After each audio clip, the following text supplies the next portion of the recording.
connaître. Oh mes amis, le Seigneur m'a visité. Waouh. Le Seigneur est merveilleux. Waouh. Et d'autres même sont en train de t'envier quoi. Arrête de l'envier, on l'engraisse, bientôt on va la récupérer du jambon. On va la récupérer pour faire un bon jambon quoi. Un bon méchoui. Il y a un pasteur qui racontait une histoire. Il racontait l'histoire d'un arbre. Il dit cet arbre, ouais l'arbre là. Voilà, l'arbre voit tous les jours son maître arriver. Arrose. Il arrange. L'arbre dit, oh mon maître est bon. Mon maître s'occupe de moi.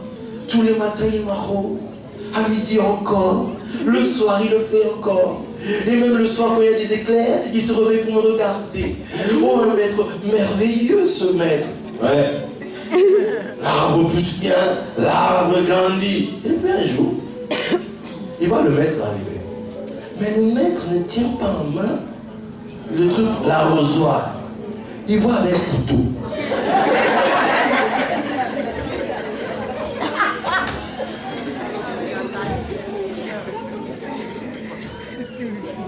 Maître, il y a quoi? Il y a quoi même? Il y a quoi même, maître? Il y a quoi? Le maître là, il fait ça. Il faut que ça résiste un peu. Tu sens, maître, il y a quoi? Maître, dites un mot. Le maître est silencieux. Le maître ne répond pas. Maître, voyons, maître. On peut s'entendre, maître, on peut, hein. Le maître ne dit rien. Et le maître tient comme ça. Il te ferme la bouche. Parce qu'il ne faut pas que tu puisses émouvoir son cœur. Quand on allait amener les agneaux, on leur fermait la bouche. Parce que l'agneau, quand il pleure, il peut émouvoir même le gars qui doit tuer. Or, il doit servir au sacrifice. Donc, on te ferme la bouche.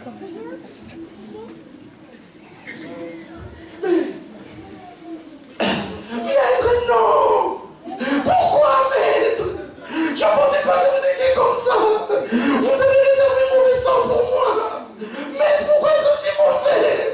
Maître, non! Je ne pensais pas que c'était comme ça, Jésus. C'est quel Jésus que tu m'apportes, maître? Ah. Silence total. Le maître ramasse. Là, l'arbre est en pleine catastrophe. Tu viens de perdre ton boulot. On vient de te réclamer ton salaire. On vient de te réclamer l'argent de la carte dont tu avais fait le témoignage à l'église. On vient de te réclamer l'argent. On te réclame tout. Elle dit que tout s'écroule de partout. Elle dit que le mari là même, qui était gentil, devient mauvais.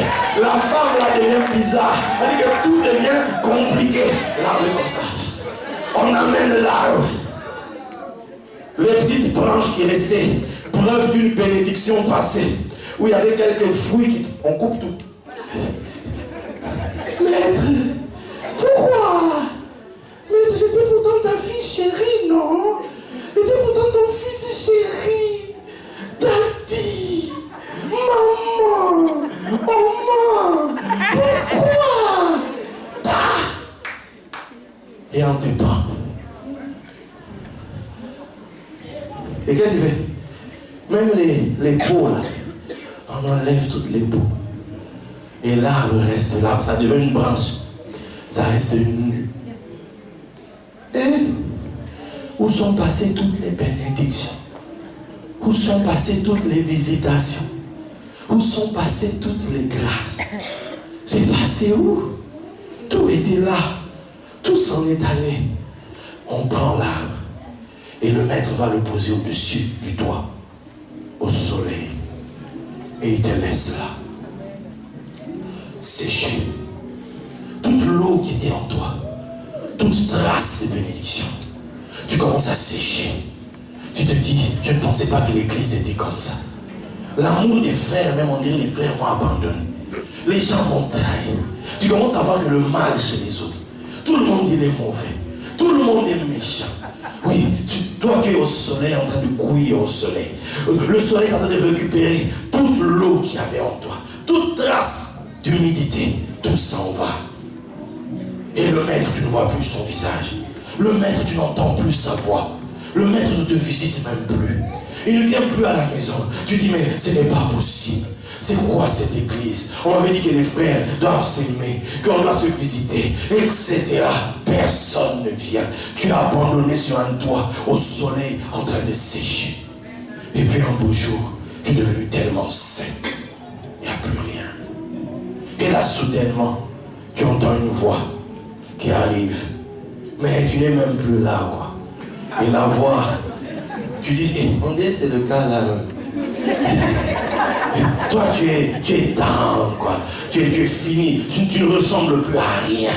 Tu ne ressembles la forme que tu avais, la beauté que tu avais. Tout s'en est allé. Tout est devenu bizarre dans ta vie. Il n'y a plus rien à de forme. Toute l'idée que tu avais du christianisme quand tu étais enfant, tout s'en est allé. Puis il n'y a plus rien. Et puis ce jour-là, le maître prend la branche que tu es devenu. Il regarde la branche, il la jette. La branche rebondit. Ta, ta, ta, ta. Tu ne cries même plus. Toutes tes larmes sont finies. Tu dis, ah, faites ce que vous allez faire même. Vous allez me tuer même. C'est juste un mot. Est-ce qu'à nous voir un peu la mort? Le couteau. Fais ce que tu veux. On jette, on écrase, on tape sur le mur, ça revient. Il prend. Et puis il fait ça. Puis il fait ça. Ça tient. Il dit ok. Alors maintenant tu es prêt pour devenir le bâton de ma puissance. Maintenant tu es prêt pour devenir le cercle de ma domination. Maintenant tu es prêt pour accomplir mon œuvre. Maintenant tu es prêt parce que tu as atteint là où je voulais que tu arrives. Maintenant tu es prêt. Maintenant tu es prêt. Mon œuvre peut s'appuyer sur toi. Maintenant tu es prêt. Ma volonté peut s'accomplir par toi. Maintenant tu es prêt. Au travers de toi j'accomplirai les prodiges. Maintenant tu es prêt.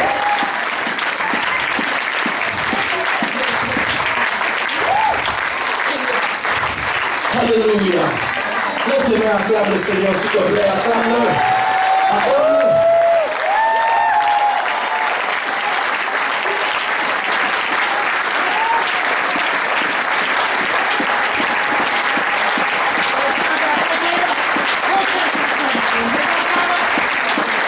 Comprends-le. Écoute-le.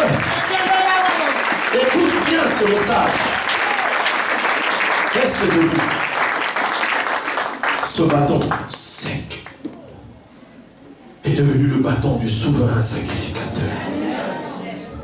Yeshua maintenant s'appuie sur ce bâton. Et puis un jour il y a un conflit. Les gens disent tu n'es pas. Est-ce que c'est toi notre souverain sacrificateur? Est-ce que c'est toi qui dois nous représenter devant Dieu? Non, on ne croit pas que Jésus est celui qui peut nous représenter. Non, on ne croit pas que c'est lui que tu as choisi. Et Dieu dit, prenez les bâtons de tous ceux-là qui discutent. Et on récupère les bâtons. Et le bâton du souverain sacrificateur, notre cher bâton qui a souffert, notre cher bâton qui a traversé la mort, notre cher bâton qui a tout perdu, ce cher bâton aussi est repris. Parce que maintenant il y a un conflit céleste. Qui est le vrai souverain sacrificateur? La réponse est dans les bâtons.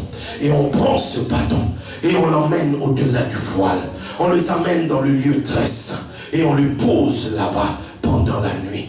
Et il se passe que ce bâton qui apparemment avait perdu toute trace de vie, en une seule nuit a produit des bourgeons, en une seule nuit a produit des fruits, en une seule nuit. J'aimerais te dire que la gloire qui est réservée pour toi, ce n'est pas celle que toi tu as prévue, c'est la gloire, la sienne qui l'a prévue. J'aimerais te dire, ce que tu as perdu, tu le retrouveras. Ce qui t'a été arraché, tu le retrouveras. Au-delà de toute mesure, au-delà de toute mesure, parce qu'il t'a choisi pour être son appui, il t'a choisi pour être son témoin au tribunal spirituel, il t'a choisi pour cela. Tu n'es pas ce que tu penses que tu es son bâton, tu es le sceptre de sa domination. Tu es celle au travers de qui sa gloire va apparaître. Tu es celui au travers de qui sa gloire va se manifester. Tu n'es pas n'importe qui. Lève tes mains là.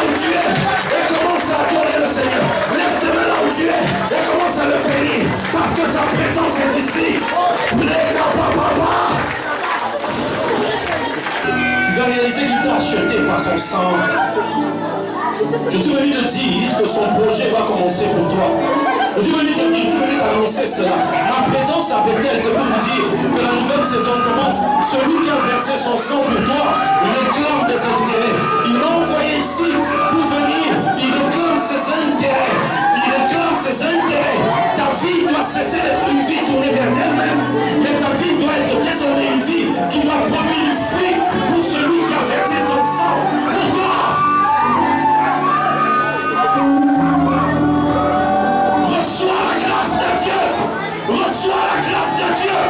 Reçois la grâce divine.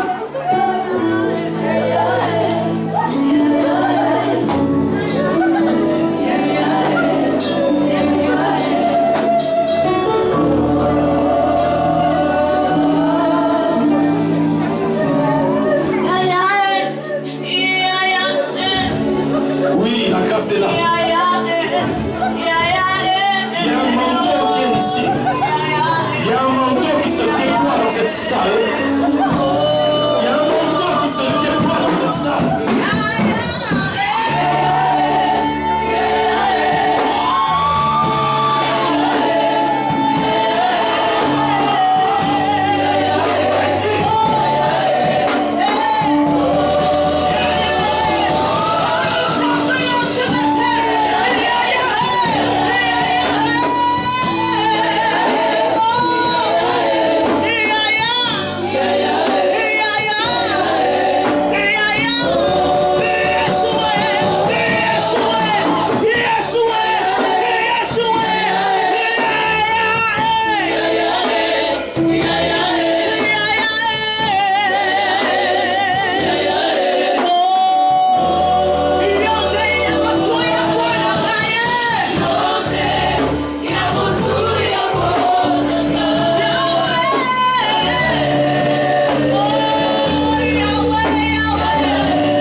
Ok.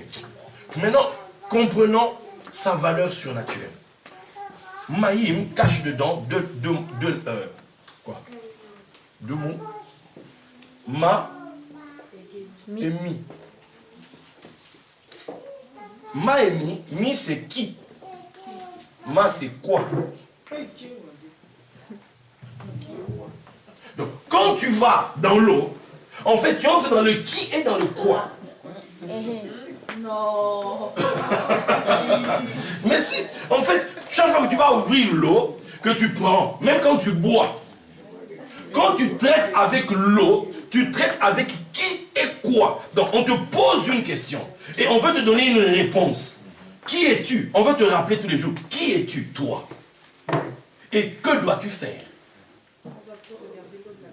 C'est le but. Tu n'as plus regardé ta douche de la même manière. Tu te lèves le matin. On dit, il renouvelle sa bonté tous les matins. Alors quand tu vas, d'où les rabbins vont au mikvé tôt. C'est pas un acte banal. C'est pas un acte banal. Tu vas te renouveler. C'est lié à ton identité. C'est lié à ton avoir. Et à ton être. Quand je prends, c'est un moment d'intimité avec Dieu. Parce que l'Esprit de Dieu se mouvait sur les eaux. On dit l'Éternel est sur les eaux. Et maintenant, toi, tu vas traiter l'eau. Tu prends l'eau, tu banalises l'eau, quoi. Attends, l'eau est plus vieille que toi. L'eau est au début de tout. L'eau, c'est la source de tout, c'est l'eau. Il y a des eaux en bas et des eaux en haut. Quand tu dis Shamaïm, les cieux, en fait c'est là-bas les eaux. Donc c'est de l'eau de partout, on est environné d'eau. Tu commences ta vie dans l'eau. Le premier, ton corps se forme dans l'eau, le liquide amniotique. Oui, Maka, tu peux toucher dans le ventre. Et spontanément, elle a fait ça. Ah. Donc, ton corps se souvient qu'il a tiré toute son énergie de l'eau. Et quand tu ramènes ton corps dans l'eau, tu lui dis récupère toutes tes énergies perdues. Quelqu'un comprend ça? Mais maintenant, c'est ce qui se passe souvent quand on va prendre une douche. J'ai besoin de prendre une douche pour me requinquer un peu là. Mais on se requinque, tu te sens, tu ne sais pas pourquoi tu t'es requinqué. Maintenant, imagine que quand tu connais la valeur, ce n'est pas que ton corps que tu laves, c'est tes affaires que tu renouvelles. C'est tes finances que tu renouvelles. C'est les problèmes que tu as, que tu gères à cet endroit. L'eau s'oppose au feu. Le feu, c'est la rigueur, le jugement, les décrets néfastes qui veulent tomber sur toi. Mais quand tu te plonges dans l'eau, tu dis faveur sur moi. Quand tu te plonges dans l'eau, tu dis grâce sur moi. Quand tu te plonges dans l'eau, je parle à quelqu'un ici. Quelqu'un comprend ça? Quelqu'un comprend? Nous, la Bible parle des torrents de ses délices. Je me mets là. Oh Seigneur.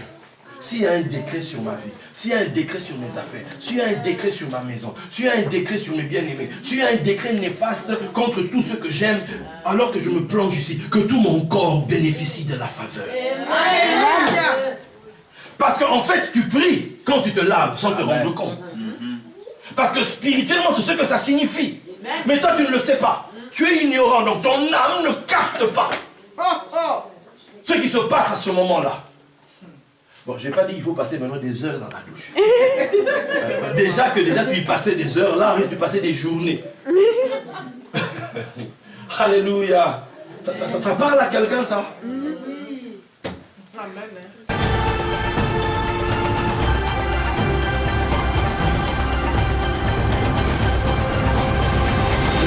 Tu as l'impression que c'est chaud. Toi, rappelle-lui, je crois toujours ce que tu m'as dit. Je crois à la promesse que tu m'as faite. Même si tu as l'impression que c'est chaud sur ma tête là. Non, je n'ai pas oublié. Je tiens toujours. Je vous ai raconté une histoire il y a longtemps. Si vous vous souvenez de ça. C'est une histoire, toujours dans ce pays-là. Deux personnes qui se sont jurées, un homme a juré d'épouser une femme. Et quand ils ont fait ça, ils se parlaient à l'écart de la ville, mais ils étaient à côté d'un buisson d'épines. C'est l'image de l'histoire. Et ils n'avaient personne comme témoin.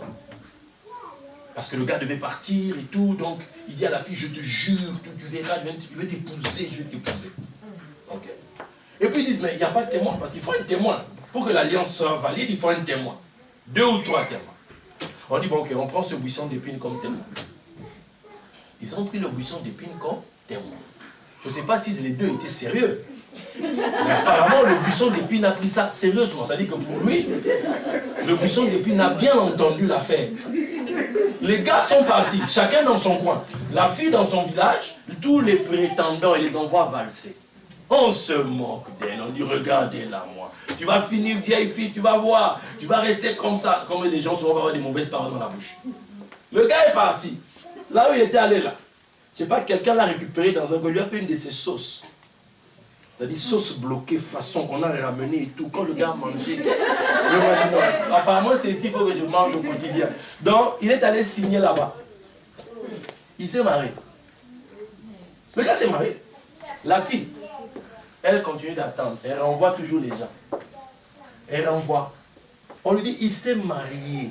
Si c'était à notre époque d'aujourd'hui, on aurait une vidéo. On a bien eu des selfies, tout ça, regarde. C'est YouTube, son mariage, c'est ça, etc., etc. La fille ne s'occupe pas. À un moment donné, elle dit, voilà. Un beau jour, on apprend que la fille est devenue folle. Elle est dans un coin là-bas, se roulant par terre. Et on a dit, voilà, depuis son histoire, on lui avait dit, mais elle est devenue folle. Plus personne ne s'occupe d'elle. C'est la folle du village. Le gars, là-bas, c'est terrible. Tu as eu tes enfants, puis un bon matin, les enfants meurent.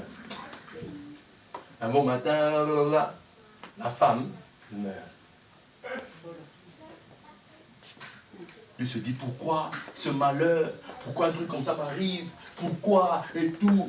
Et puis, il va pour consulter, prier. D'un endroit, il va prier. Quelqu'un dit, mais excuse-moi, Dieu me dit que ton problème là, il me montre un buisson d'épines.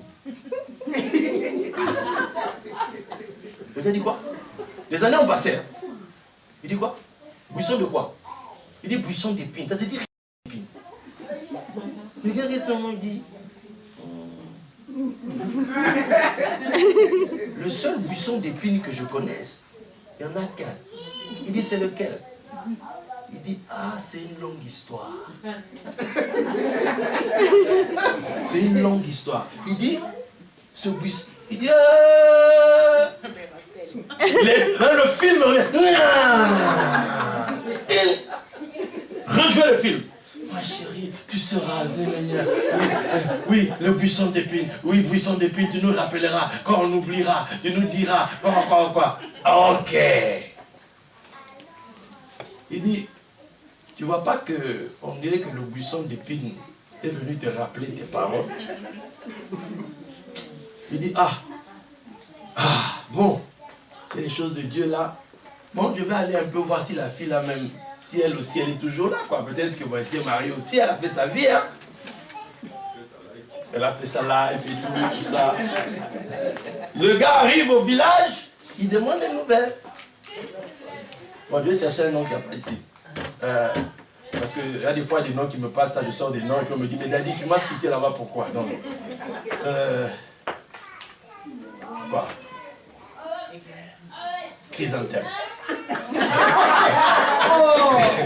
Chrysanthème, est-ce qu'il n'y a pas... Où est Chrysanthème? Elle dit, Chrysanthème? Quelle Chrysanthème? La folle là. La folle. T'as dit pourquoi? Chrysanthème est devenue folle. Un beau matin, elle s'est déshabillée, c'est là comme ça, courir dans le coin. On est là, depuis elle vit là-bas dans les immondices là. J'ai dit Chrymondice. Chrysanthème. Chrysanthème dans les immondices. C'est quelle histoire ça? Donc, il va pour la voir. Il arrive, il dit, c'est peut-être à cause de moi. Le gars, il arrive et tout. Vraiment, tu le sens. Chrysanthème. Chrysanthème. Chrysanthème. La fille, elle dit, Chrysanthème, c'est moi. Polo. C'est moi, Polo. Chrysanthème fait façon. Je suis venu pour te dire, voilà, pardonne-moi, j'avais oublié. Tu sais, là où je suis parti. Lui-même commence à faire ça. Son autodélivrance, à se confesser lui-même. À dire. Et puis à un moment donné, il fait teshuva. Voilà, il fait retour. Et à ce moment-là, Chrysanthème lève la tête. Polo.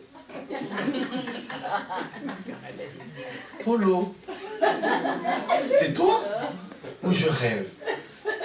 C'est moi, Chrysanthème. Je fais mon film.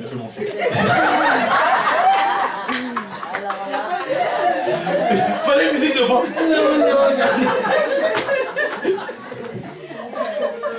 Qu'est-ce que vous me faites faire ici? C'est pas possible. Et vous êtes là comme ça. Oh, les belles histoires.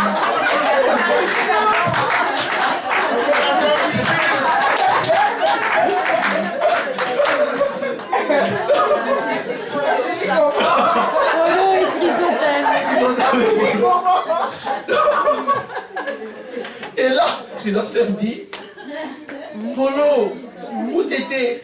Et pourquoi tu m'as fait ça? Il dit, mais Chrysanthème, on m'a dit que t'es devenue folle. Il dit, non, c'était la seule manière de faire pour qu'on arrête de me déranger. J'ai accepté de mourir à moi-même pour tenir, pour que je sois toujours là le jour où tu viendras. Et le gars a éclaté en sanglots. Et le film, il est tombé dans les bras de Chrysanthème.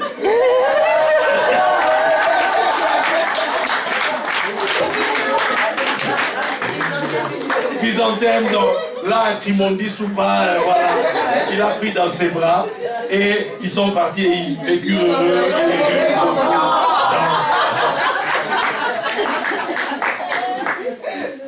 Tout ça pour que vous compreniez, ces images-là, en fait, on veut nous dire dans ce message-là, ce que Dieu, en fait, attend de toi, dans sa relation avec toi, dans cette dimension 2. de mariage. Dans cette alliance-là, c'est l'alliance suprême. Où, en fait, tu dois être prête, tu dois être prêt. Je suis prêt à galérer, à ne pas manger s'il le faut, à ne pas avoir les millions s'il le faut. Mais les millions en moi, quand je les aurai, quand ils viendront, ils porteront une marque. Ils seront estampillés. Yeshua HaMashiach. Ce sera la gloire du Messie. Ça proclamera la Torah. Amen.